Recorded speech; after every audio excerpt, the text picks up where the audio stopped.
ìrìn àjò ẹ̀mí náà ni. bẹ́ẹ̀ni. ṣe mọ̀ báyìí. bẹ́ẹ̀ni. tó bá ti rin ìrìn àjò bẹ̀yẹn dáadáa. àwọn Súfí alùláìlá. ẹ̀rí wípé ìrìn àjò inú ẹ̀mí lòun náà. bẹ́ẹ̀ni. ó níbi tí èèyàn máa ṣe Súfídé tó máa mọ̀ wípé tó máa connect pẹ̀lú the divine spirituality. bẹ́ẹ̀ni. bẹ́ẹ̀ náà ni ojú ọ̀nà wòlíì. ṣe àgbọ̀ níbi tí èèyàn máa ṣe kérúbù àti sẹ́ráfù àbí sẹ̀lẹ̀ ìjọsìn. yes tó fi máa mọ̀ wípé tó fi máa connect into spirituality. Now experience méjèèjì yẹn papọ̀ ló gbé mi wọnú ìṣẹ̀ṣe tí mo fi wá padà gẹ́tì wípé ìṣẹ̀ṣe is more than nǹkan tí èèyàn kàn fojú rí. It is spirituality. The real ìṣẹ̀ṣe is spirituality. Connecting with the spirit, connecting pẹ̀lú àwọn entities láti ní agbára láti lè bá ẹ̀mí sọ̀rọ̀ láti lè rìnrìn àjò ẹ̀mí. So yèyé ni mo ń jẹ́ tẹ́lẹ̀ tẹ́ bá rántí. bẹ́ẹ̀ni. So my experience. ìyá Ajíṣekẹ́mi Olókun. Yes mo fi wá padà wá dárò pé I am more than yèyé. Yes I am more than yèyé. I am actually a spiritualist. Nítorí pé Elédùmarè fún mi ní àṣẹ àti agbára láti lè communicate pẹ̀lú spirit. So a lot of spirits ni mo lè communicate pẹ̀lú bí mo ṣe wà yìí. So I am more than an oníṣẹ̀ṣe. Mo lè bá ilẹ̀ sọ̀rọ̀. Mo gbọ́ nǹkan tí ó sì gbọ́. bẹ́ẹ̀ni igi ń sọ̀rọ̀ mo ń gbọ́, àwọn ẹranko ń sọ̀rọ̀ mo máa ń gbọ́, mo lè gbóhùn látara ògiri mo ń gbọ́ ohùn ẹ̀mí, mo lè wọnú ẹ̀mí, mo lè communicate, mo lè darapọ̀ mọ́ àwọn ẹgbẹ́, mo lè darapọ̀ mọ́ àwọn ẹ̀mí tí wọ́n pè ní ẹ̀mí òrìṣà, mo lè summon spirit tó dẹ̀ máa jẹ́ mi. So therefore I am a spiritualist. So ìyàtọ̀ tó wà nínú ẹ̀ ni wípé ẹni ẹ̀mí àti èèyàn tó kàn jẹ́ oníṣẹ̀ṣe. There's a difference between the two. àwọn oníṣẹ̀ṣe tara àwọn la lè pè bẹ́ẹ̀. àwọn tá a lè pè ní oníṣẹ̀ṣe ni àwọn ènìyàn tí wọ́n wà deeply rooted nínú nǹkan tá a pè ní ìbílẹ̀ baba ńlá wa tí wọ́n dẹ̀ ní àwọn lay down rules àti obligations àti àwọn ìlànà tí wọ́n máa tẹ̀lé. the do's and don'ts. Yes, but a spiritualist does not have any religion, does not have any doctrine, does not have any do's and don'ts. tó jẹ́ pé generally and we do not have a lay down rules to follow. nítorí pé ẹ̀mí ló ń darí. ṣe báyìí sì ẹ̀sìn ṣẹ̀ṣẹ̀ ṣe àbẹ́ ẹ̀ ṣe mọ́. mi ò fi ìṣẹ̀ṣe sílẹ̀. nítorí pé ṣe nípa tá à ń pè ní ìṣẹ̀ṣe yìí kì í ṣe nǹkan tí wọ́n máa sọ pé ṣéèyàn ṣe ń ṣe. àbí kò ṣe mọ́. it is part of our life. ìṣẹ̀ṣe is us. We are ìṣẹ̀ṣe. It is our originality. ṣe gẹ́tì mi. àwọ̀ kò ń ṣe pé ó dìgbà tí èèyàn bá lọ forí kan òkúta tàbí kí èèyàn lọ forí la ìkòkò ni à ń pè ní ìṣẹ̀ṣe. Connecting to your divinity, your roots, connecting to your ancestors. òun ni ìṣẹ̀ṣe. That is the original ìṣẹ̀ṣe. So in tó mú mi sí pé mo ń connect mọ́ Ọ̀ṣun mọ́ Ọya. mọ́ Ṣàngó èṣù láàlú òkiri òkò. mi ò fi originality mi lẹ̀. Originality mi yẹn náà ló wá advance wọnú spirituality. tí ẹ bá get mi dáadáa originality mi yẹn. So I have come to realize wípé even kí n má ní ojúbọ òrìṣà kankan nílé. I can communicate with all those entities nítorí pé they are my ancestors. They live in me. My belief is my body is their altar. So ara mi ni wọ́n wà, inú mi ni wọ́n gbé. I am a reincarnation. inú ẹ̀mí náà wà. bẹ́ẹ̀ ni wọn kì í ṣe kò ń ṣe Ọ̀ṣun ògbénú ìkòkò kì í ṣe pọ́ṣun wà nínú ibì kan tí wọ́n dé mọ́. àbí Ọ̀ṣun is an entity. Èṣù is an entity. They operate energy ni wọ́n operate káàkiri gbogbo ibi. They are universal. Wọn mọ ní ibì kan ṣoṣo ṣùgbọ́n àwa orúkọ táwa fún wọn nìyẹn. ẹ má wà surprise pé Ọ̀ṣun lè wà níbò míì kó máa jẹ́ orúkọ mi. That same energy náà ni ṣe ti get me. So I have come to realize it. So me ní wà surprise as a spiritualist ẹ bá rí mi tí bá dé India tí mo bá lọ practice Hinduism tí mo dẹ̀ lè summon àwọn òrìṣà wọn. tí wọ́n sì jẹ́ yín. Yes, because I am a spiritual person. So spirituality is universal. It has no boundary. It has no lay down rules. So nígbà táriwo wá dé ariwo lọ́tún ìbòsí ló sí ẹ gbà wá o kí ló tún gbé dé yìí kí ló tún kó wọlé bó lẹ ṣe borí ẹ ogun ṣé ogun ni sáńgbà yẹn. ogun kọ́. Then lápá kan it's even a training. ṣé rí gbogbo èèyàn tó bá jẹ́ spiritualist nǹkan tá a fi máa ń train ní spiritualist ẹ̀mí ló máa ń train ní wa. àwọn bíi nǹkan bíi iná in tó máa ní wá lára ni wọ́n máa fi train the spiritualist láti lè become what you are supposed to become. So kò sí pressure. When you are an upcoming spiritualist, you will see a lot of things. Tó máa face. You see negligence, backstabbing, betrayal, oríṣiríṣi dragging. So it is part of the condemnation. growth. Yes, it is part of the growth. It is like a mirror tí wọ́n fi máa rán ẹ pé ibi tó kù sí fún ẹ lélẹ̀ láti ṣàtúnṣe, because as a spiritualist yẹn, spiritualist answer is level by level. So ó máa ní ìpele tó bá ṣe fẹ́ máa gun òkè yẹn, ó máa fi ó dàbí pé yẹn máa ṣe exam ni. Ìpele sí ìpele ó bá ṣe exam tó bá ti pass ẹ, you get to another stage. Àwọn ọ̀rọ̀ tí mò ń sọ kò lè yé normal layman. Bí mo ṣe ń sọ yìí, àfẹ́ tó bá ti wọnú ẹ̀mí. Tọ́rọ̀ yẹn lè yé is not ọ̀rọ̀ yìí ò ń ṣe fún general public because they will not understand it, but ìpele sí ìpele ní ìrìn àjò ẹ̀mí. Ó máa níbi tí èèyàn máa ń dé tó jẹ́ pé èèyàn máa ti sọ́ra ẹnu, nǹkan ayé ò ní bọ́dà èèyàn mọ́, you won't be bother pé èèyàn betray ẹ, you will not trust anybody pé ó gbára lé èèyàn, wá ti máa expect disappointment from everybody, and wá ti rí òye ayé dáadáa. So gbogbo nǹkan yẹn is just a mirage, nǹkan tí kò rí tí ò lè pẹ́, but they are just to teach you some lessons. And then àwọn tí wọ́n ń sọ̀rọ̀ pé spiritualist kìíní kan ó ti ń yé wọn náà, ó ti ń yé wọn, nítorí pé ẹ jẹ́ kí n sọ pé bóyá àìlágbọ̀yé ni àbí àìlèwo Google láti fi bèrè pé who is a spiritualist and kí ni difference ẹ̀. A máa rí pé spirituality is an advanced stage of ìṣẹ̀ṣe. It is still ìṣẹ̀ṣe but an advanced stage, rooting back to your originality, being who you are, going back to what you were supposed to be in the first place. Because gbogbo àwọn ancestors ìwà tá à ń sọ yẹn spiritualist ni wọ́n. Gbogbo àwọn òrìṣà pátá. Ẹni ẹ̀mí ni wọ́n. Pátá kí ló lè mú Ọ̀ṣun tó sọ pé Ọ̀ṣun paradà ó wọnú omi, tí ìfúnná dà pé ó jẹ́ èèyàn tó ní agbára? Kí ló lè sọ pé Ọ̀ṣun paradà ó di ẹyẹ tí kì í bá ṣe wípé ẹni tí ó jẹ́ ẹni ẹ̀mí? Ọ̀ṣun lè bá omi sọ̀rọ̀, Ọya lè command afẹ́fẹ́, Ṣàngó lè command iná. So ẹ ti rí pé ẹ̀mí ni ìrìn nǹkan ẹ̀mí ni. So they are spiritualists. Ọbàtálá kì í ṣe wípé Ọbàtálá lójú ayé ó kàn fọwọ́ kó yẹ̀pẹ̀ ó bẹ̀rẹ̀ sí ní mọ́. Ṣe gẹ́ẹ̀tì mi, gbogbo wọn ni wọ́n communicate. Bàbá mọ̀rí. Bẹ́ẹ̀ ni gbogbo wọn ni wọ́n ní communication pẹ̀lú Olódùmarè, wọ́n ń gba message divinely. Ṣe ti gẹ́ẹ̀tì point mi, so aṣojú inú Olódùmarè ni wọ́n. So I have the right láti summon wọn, láti bẹ̀ wọ́n níṣẹ́, láti béèrè fún guidance tí wọ́n dẹ̀ máa jẹ́ mi. It is more different than kí n kàn jókòó sí di ìkòkò kí n wá pa obì ń bẹ̀ kí n sọ pé mo retí nǹkan tóbi yẹn fẹ́ sọ fún mi, torí pé obì ń gbà mí gan, obì máa ń parọ́. Bẹ́ẹ̀ ni. Kí ló ṣẹlẹ̀? Ṣé ẹni ò mọ̀ dà ni àbí obì ti yà bí dún? Obì á máa parọ́. Bẹ́ẹ̀ ni, obì can confuse too. Ẹ̀gbínlógún kọ́? Àgbà ń kọ́ àbí ká mọ́ lógo bẹ̀rẹ̀ ká fílẹ̀ fáwọn tó ń ṣe? Gbogbo àwọn nǹkan yẹn they can confuse too. Really? Kí ló máa fún ẹ ní? Àwọn ẹ̀mí kan wà tí a máa ń pè ní false spirit, ẹ̀mí tí kò real, ẹ̀mí òpùrọ́ náà wà o. Yes, gbogbo wọn ló lè ṣiṣẹ́, ìránṣẹ́ Olódùmarè náà dẹ̀ ni gbogbo wọn. Téèyàn máa gbọ́ gbogbo ó yá lọ bẹ́ bòkú náà jánà. Àti ẹ̀rọ tó ń pààyà wọn. Àti nígbà tí téèyàn bá béèrè question nínú ẹ̀mí, téèyàn bá farabalẹ̀, ẹ̀mí òpùrọ́ lè parọ́ fún yàn. Tó yẹ pé nǹkan yẹn ò lè kò ń ṣe bó ṣe rí gangan nìyẹn, àdéhùn that spirit will push you pé bó ṣe rí lélẹ̀. Tí ẹ fúnyàn dẹ̀ máa tẹ̀lé, kò ṣe wo messages tó bá ń jáde fún yàn ló jẹ́ ni o. Yes. Báyọ̀ máa ń bẹ tó wà jẹ ni. It takes a strong spirit of discernment. Ẹ̀mí láti fi mọ òdodo. That is why tó jẹ́ pé ẹni tó bá jẹ́ spiritualist ó gbọ́dọ̀ ní ẹni tó gbọ́dọ̀ jẹ́ èèyàn tó máa ń farabalẹ̀ dáadáa. Èèyàn gbọ́dọ̀ ní ìfarabalẹ̀. Then gẹ́gẹ́ bí spiritualist portal èèyàn máa open. So opening of that portal ó máa invite oríṣiríṣi ẹ̀mí wá.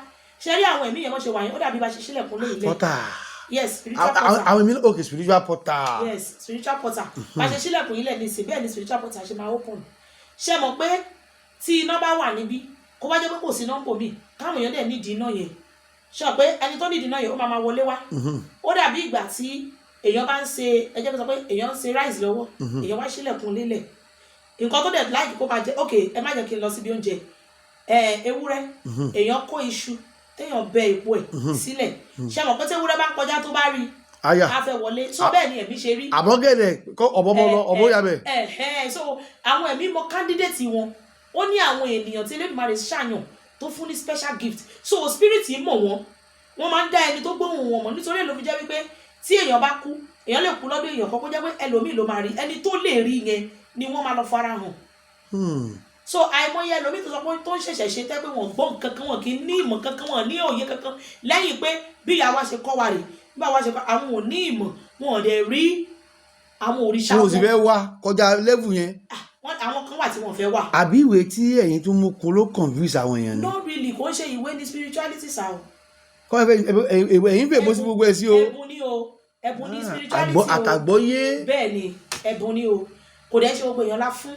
so mo ti come to realize wípé ìyá mi ṣẹ̀ṣẹ̀ ṣe, bàbá mi ṣẹ̀ṣẹ̀ ṣe kò qualify yẹ pé you are a choosing person for irúnmọlẹ̀, you might not be a choosing vessel.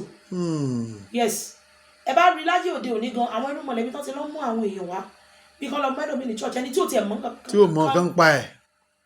so wọ́n kọ practical àwọn máa mọ̀ there is practical, there is theory. ṣé kan tí mo sọ ti yé yín. mo ń tẹ̀lé yín. so àwọn tí wọ́n ń ṣe ìṣẹ̀ṣe lójú wọn nílé wọn they will know the practicals, although ẹni tó bá jẹ́ spiritualist might need the practical too. Ṣé ti get me? They might need the practical too, but it is not necessary. kíní kan wà ní òye a rí pé ọ̀pọ̀lọpọ̀ àwọn tí wọ́n jẹ́ wòlíì gan lé ní ẹjẹ́ ló sórí àwọn wòlíì dáadáa wọ́n á ní Ọlọ́run pa àwọn títí àwọn ò fẹ́ gbọ́ kíní ilé ìṣẹ̀lẹ̀ tó ń ṣẹlẹ̀ nígbà tí Olódùmarè ń pè yín sójú ọ̀nà yìí ṣe ti sáré gba ni àbẹ́yìn náà ṣagídí kí sì níyà tó tẹ̀yìn ẹ̀ yọ̀ ń gbà lọ́fọ́ ta yín. nǹkan tó ṣẹlẹ̀ pẹ̀lú èmi ni wípé ọkọ̀ ẹ̀jẹ̀ kí wọ́n kọ́ gbé pé tí wọ́n bá sọ pé ọ̀gá fún wa pé má ṣe sin Ọlọ́run pẹ̀lú mámọ́nì àwọn olóòṣà èèyàn burúkú ni wọ́n pọ̀ bí ìdẹ̀ fi máìdì mi sọ́dọ̀ wọn rí, but nǹkan tó jẹ́ kémi tètè wà well convinced ni pé bí mo ṣe ṣagídí yẹn tó nǹkan tó jẹ́ pé tètè wó ni pé awakening tí mo ní self awakening ni mo ní kò ṣe pé èèyàn ló preach fún mi tó yẹ pé èèyàn kan ló wá bá mi pé àyè padà sílé ìṣẹ̀ṣe lọ́nà màá máa wò pé nìyẹn sick, ṣùgbọ́n èmi gangan fúnra mi ni mo ní self awakening mi.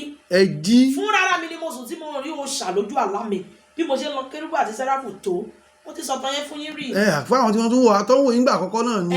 fúnra mi èmi mọ̀ ni mo rí Ṣàngó ni mo rí Ògún, Ajé ni òrìṣà mi àkọ́kọ́ tí mo kọ́kọ́ ń rí nígbà tí mo sì ń lọ sí kíánẹ́sì ni mo dẹ̀ ti ń rí, but mo máa ṣàyìn ignore pé kí ló ń ṣẹlẹ̀ gangan, kí ni nǹkan tí mò ń rí, because narrative tí wọ́n fún wa èmi ẹsẹ̀ bẹ́ẹ̀ kiri màlẹ́kà tó máa ní ìyẹ́ kan pé èèyàn òyìnbó àbí òrìṣà Ajé ó tún pe rẹ̀ fún mi ẹgbàá mi gbogbo èèyàn kí ló ń jẹ́ òrìṣà Ajé pé tètè rí pọ́sù yẹn solve.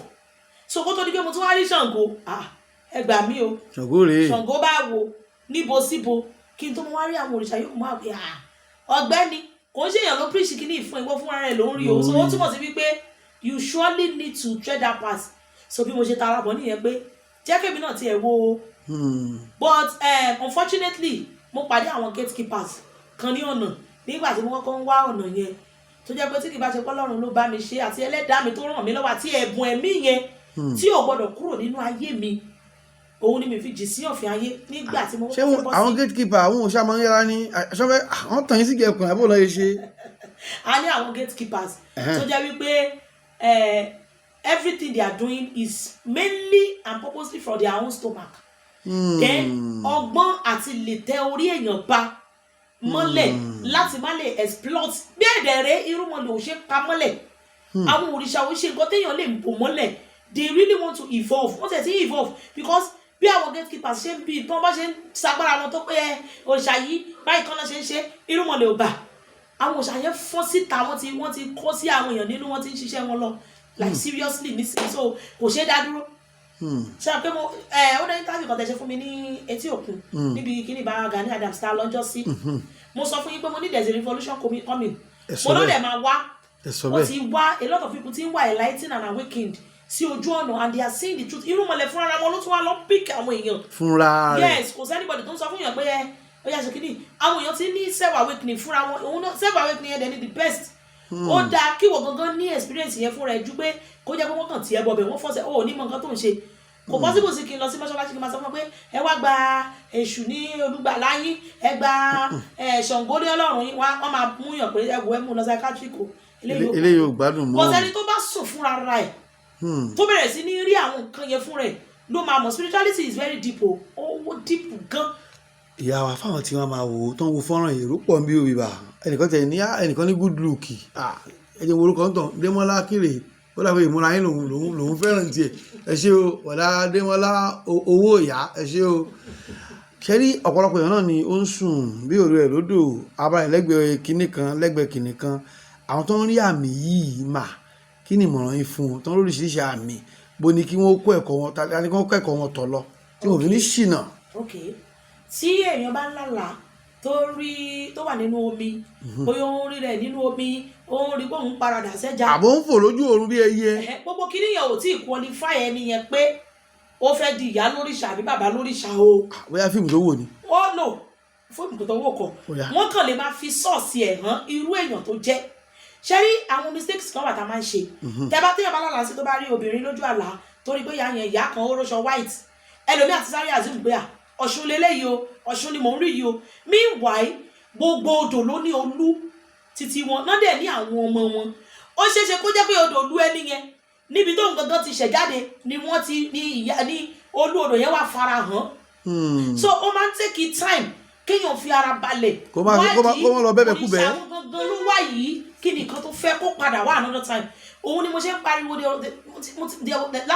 last year mo ṣe àwọn series of videos lórí creating a personal altar àwọn èèyàn so many oníṣẹ̀ṣe against them kò sí nǹkan tó ń jẹ́ altar but in actual reality you need to start building yourself from the inside first tí o bá mọ ọ̀nà tó fẹ́ tọ̀ tọ́gàn mú ẹ gírì tán lọ rárí òòṣà fún ẹ ó máa dẹ̀ láàmú. But creating a personal altar yẹn ó túmọ̀ sí pé create a personal space for yourself níbi tí ìwọ gangan ti máa bá Elédùmarè àtẹlẹ́dàá ẹ sọ̀rọ̀ it's just a small table mú nǹkan tó jẹ́ ti nature sí nǹkan tó represent afẹ́fẹ́ iná omi ilẹ̀ ó lè bú yẹ̀pẹ̀ sí bomi síbẹ̀ kò ń ṣe wípé òun bọ nǹkan yẹn but you will connect with your divinities tó bá ti ń jí láàárọ̀ olúdá ayé aṣẹ̀dá ọ̀run Elédùmarè mo jí lówùrọ̀ yìí ẹ̀yin ẹ̀mí ìmọ́lẹ̀ èmi máa ń tan candle mo tan candle because mi ò believe person kan ló ní candle àwọn tó ṣe candle gan wọn kì í kèfèrí ni wọn kì í ṣe ẹni tó ṣe wọn kàn ra wax wọn mold candle ni candle represent light ìmọ́lẹ̀ tí àwọn ṣẹlẹ̀ lójú mẹ́rìndínlógún náà o kó sàmọ́ dáná sunlé bóyá bá lè lò àdúpẹ́lẹ́pẹ́ but anything tí yóò bá fi tan iná ẹ fi pe ìmọ́lẹ̀ ni so tí yóò bá meditate láràárọ̀ kódà gílóòbù náà ìmọ́lẹ̀ ni honestly yes kódà kéèyàn mú torchlight kó tàn síbẹ̀ pé tọ́ Elédùmarè mo lo torchlight yìí mo fi tan ìmọ́lẹ̀ sí ojú ọ̀nà mi ọ̀nà wọn ni kí n gbà by the time tí ẹni yẹn bá meditate my ancestors Holy Spirit of my ancestors of light nítorí oríṣiríṣi ancestors náà ló tún wà o àwọn ancestors kan bá yé jẹ́ kán tó lọ o but wàá máa pe àwọn ancestors ìmọ́lẹ̀ ẹ wá darapọ̀ mọ́ mi ẹ bá mi rìnrìn àjò tòní tó o bá mọ bó ṣe lè bu omi bu sílẹ̀ lẹ̀ ilẹ̀ ọ̀gẹ́rẹ́rẹ́ fọkọ́yẹrí ó yí earth listen to me and hear me aláṣẹ ni wá lórí wọn tá a bá pàṣẹ téèyàn bá ń ṣe practices yẹn from there spiritual portal ẹ máa open àlá máa clear intuition máa tún sharp sí tó bá di ọjọ́ tí o bá mú o lè ra biscuit sweet present ẹ̀ fáwọn ẹgbẹ́ ẹ̀ níbi altar ẹ̀ wúre nínú yàrá ẹ̀ níwọ̀n nìkan nígbà yẹn ni o máa lè tó o bá ti ní òye ibi tó bá ti ń ṣe ẹ̀mí tó ń bá ẹ rìnrìn àjò máa farahàn mo bọ̀ 100% sure torí so many people have tried it and they came back to tell me thank you. So tó bá ti ń lè meditate nínú ilé ẹ̀ tó ti ní personal space fún rẹ tó bá ti ń ṣe gradually ìmọ́lẹ̀ yẹn máa tàn sí á máa full tó bá ti full wàá lè mọ ọ̀nà tó fẹ́ gbà òrìṣà tó bẹ̀rẹ̀ ìrìn àjò gan máa farahàn ẹ̀ wà mọ̀ tó o bá ní kọ́lì wàá mọ̀ so kò ń ṣe gbogbo èèyàn tó bá lálàá tó ń rí àpẹẹrẹ ni ó túmọ̀ sí wípé ẹ ó di dandan wọ́n sọ fún ẹ wípé kó o lọ máa bọ kíní kan wọ́n kàn lè máa fi irú èèyàn tó jẹ́ hàn ẹlòmíì máa ríra ẹ̀ á lóun dé adé irú òun gùn òun fáìn gan òun jókòó sórí iṣẹ́ ọlọ́ba wọ́n ń fi àpẹẹrẹ hàn ẹ́ pé nínú ẹ̀mí o ògo tó o ní nìyẹn because méjì ni wá ògo wa is our another thing torí ẹ̀ lẹ́lòmíì ṣe máa lálàá lòun di méjì tí wọ́n bá lè sọ pé wọ́n de ògo èèyàn mọ́lẹ̀ ẹ̀mí kejì yẹn náà máa ń dè kì í ṣe tara duplicate lọ́hùn duplicate yẹn tó bá ti dè mọ́lẹ̀ tara yẹn tó wà láyé bí kò lè function properly mọ́ that is what I'm sọ pé the spiritual controls the physical so téèyàn bá ríra ẹ̀ nínú ẹ̀mí yẹn tó nǹkan tó jẹ́ gangan originality ògùn ẹ̀ ibi tó agbára ẹ̀ dé òun náà fi hàn ẹ́ orí rẹ̀ pé òun tú àwọn èèyàn lẹ̀ ó kàn ń fò ìṣẹ́gun ni tí ọba lọ́dà tó bá ń fò ní ojú àlá àbúyá àwọn kan lé ó kàn délé pé òun bẹ̀rẹ̀ sí ní fò ní ìṣẹ́gun ni ẹni yẹn máa jẹ́ èèyàn ńlá ó máa kojú ogun ó dẹ̀ máa ṣẹ́gun so a ní láti mọ ìyàtọ̀ nínú ẹ̀ ṣùgbọ́n ẹni tó bá ní calling ìwọ̀n wí ọ̀dẹ̀ ọ̀dà kò sí ọgbọ́n ni ó máa fi ara hàn èèyàn lè kàn déédéé sọ pé wọ́n òun ní calling kó kàn wá déédéé dìde lójijì ó ti máa rí àwọn àpẹẹrẹ yẹn ẹ̀fíṣẹ́ tó bá ignore ẹ̀. yèyé yes sir. èyí tó tún wà kó instinct nǹkan Ìlọrin tí mo ń lọ yẹn báyìí máa ṣẹlẹ̀ ń bẹ̀ téèyàn máa ń rí ẹ lemọ́lemọ́ irú calling wo nìyẹn ṣé calling náà nù ṣá. ṣe rí ẹ̀bùn ó yàtọ̀ sí calling spiritual gift ó bẹ̀rẹ̀ láti bí àlá lílá then instinct ìdóhùn ìmọ̀ àyà ìríran ìfèdèfọ̀ under gift spiritual gift tá a gbé wá látòdì ọ̀run ni kò belong sí ẹ̀sìn kankan kò ṣe bóyá christian ló ní àbí muslim ló ní ó kàn yẹ kó àwọn kan mọ̀ ọ́ lò ju àwọn kan lọ ni so intuition is a gift pé ẹ̀mí mi dẹ̀ sọ kíní fún mi ẹ̀bùn ni kéèyàn dẹ̀ tẹ̀lé would have been good. tó bá ní kó mọ̀ tẹ̀lé so ìyẹn ò kì í ṣe calling ìyẹn ò sọ fún yàn pé èèyàn lè máa dáyàn lóko rárá o kí mọ́ lọ dágbà wòlíì lẹ̀ pé ó yá ẹ mọ̀ pa lóore. bọ́ọ̀lù ṣe fẹ́ ṣe. èmi náà ti rí rẹ̀ sí yàn. ṣé intuition lásán lẹ fẹ́ fi jẹun ni ó jù bẹ́ẹ̀ lọ. ó kọjá bẹ́ẹ̀. bẹ́ẹ̀ ni so at least èèyàn tó bá jẹ́ pé ó ní ìpè yẹn nínú àwọn ẹ̀bùn bíi méje tí mo dárúkọ yìí ó gbọ́dọ̀ ní certified 5 out of it. tó dúró dáadáa. bẹ́ẹ̀ ni nígbà tí èmi tí mo wá ń bọ̀ láti irú ibi tí mo ti ní ẹ̀bùn ẹ̀mí yẹn tí n bá wọnú ìrìn àjò yìí tí àwọn kan wá sọ wípé wọn kì í lo orú ẹ̀bùn yẹn níbi inú ìṣẹ̀ṣe àkì í ṣe bẹ́ẹ̀ ok ní bá wọn jiyàn torí pé báwọn ṣe mọ̀ ni ṣùgbọ́n èmi ò ní sọ ẹ̀bùn yẹn nù nítorí pé mo mọ̀ wípé nǹkan tí mo ní láti fi communicate pẹ̀lú àwọn irúnmọlẹ̀ yẹn nìyẹn ọ̀tọ̀ọ̀tọ̀ ni Elédùmarè fi pè wá irúnmọlẹ̀ tí ẹlòmíì ṣẹ̀ṣẹ̀ máa lu agolo lé lórí tó